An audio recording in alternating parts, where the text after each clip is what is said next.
अन्न की असली कीमत तो सिर्फ उसे ही पता होती है जिसे 2 बार खाना भी ना मिले।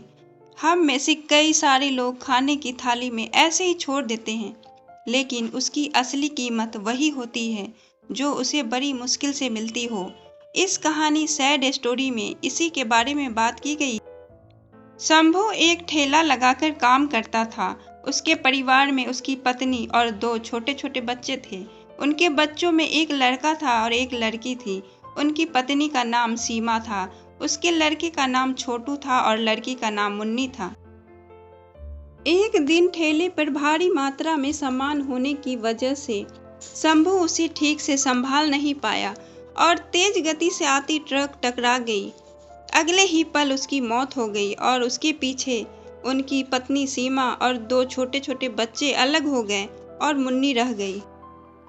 एक तरफ शंभू का अंतिम संस्कार किया जा रहा था और दूसरी तरफ उसके बच्चे को भूख की वजह से प्रताड़ित किया जा रहा था। बच्चों ने कई दिनों तक पेट भर खाना नहीं खाया। उनके छोटे से बच्चों को देखकर पड़ोसियों को उन पे दया आ गई। पड़ोसियों ने दोनों बच्चों को खाना खिलाया। बहुत दिनों बाद छोटू और मुन्नी पेट भर खाना खा रहे थे। वो दोनों आज बहुत खुश थे। एक तरफ लोग शंभू की मृत्यु पर दुख व्यक्त कर रहे थे, दूसरी तरफ उसके अपने बच्चे बड़े चाव से भोजन कर रहे थे। सीमा ने अगले कुछ दिनों तक इसी तरह उधार लेकर और इधर-उधर से मांगकर अपना और बच्चों का पेट पाला। लेकिन ये सब कितने दिनों तक चलता? कुछ समय बाद लोगों ने मदद भी बंद कर दी। सीमा पागलों की तरह इधर-उधर काम ढूंढती रही। बहुत कोशिश करने के बाद भी उसे काम नहीं मिला। थक हार कर जब सीमा घर पर लौटी तो बच्चा उम्मीद से उसकी तरफ देखने लगा। अपनी तुतलाती आवाज में छोटू बोला, "क्या लाई हो माँ? जल्दी से मुझे खिला दो, मुझे बहुत भूख लगी है।"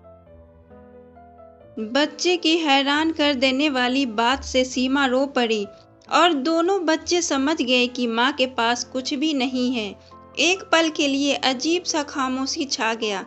फिर मुन्नी बोली, "माँ, ये छोटा बच्चा मरेगा।" माँ ने कहा, "तू पागल हो गई है, ऐसा क्यों बोल रही है?" माँ ने उसे डांटते हुए कहा। तभी मुन्नी ने कहा, "माँ, जब पापा मरे थे तो उस दिन हम लोगों को पेट भर खाना मिला था। छोटू मरेगा तो फिर खाना आ जाएगा ना।" मुन्नी की बातें सुनकर माँ की आंखें फटी रह गईं। उसके पास मुन्नी की बात का कोई जवाब नहीं था। ये सिर्फ कहानी ही नहीं, बल्कि ये है दुनिया के करोड़ों लोगों की हकीकत। थोड़ी सी इस बात पर गौर कीजिए, जिस खाने को हम थाली में ऐसे ही छोड़ देते हैं, उसकी कीमत को समझते हैं। बचपन से ही हमें अन्न का आदर करना और उसकी महत्वपूर्ण बातें सिखाई जाती है, लेकिन हमें कभी असल भूख नहीं दिखती, इसीलिए हमें उसका आदर करना नहीं सिखाया जाता है। एक दिन, बस सिर्फ एक दिन भूखा रहकर देखिए और आप करोड़ों लोगों का दर्द समझ जाएंगे।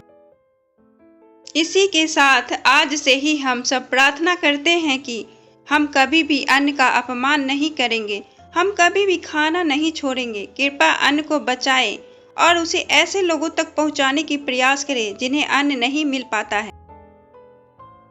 अगर आपको हमारी कहानी अच्छी लगी हो तो अपने दोस्तों के साथ भी शेयर करें और कमेंट में ज़रूर बताएं कैसी लगी हमारी कहानियाँ। और अगर वीडियो पसंद आती है तो लाइक एंड सब्सक्राइब जरूर कर दें। धन्यवाद।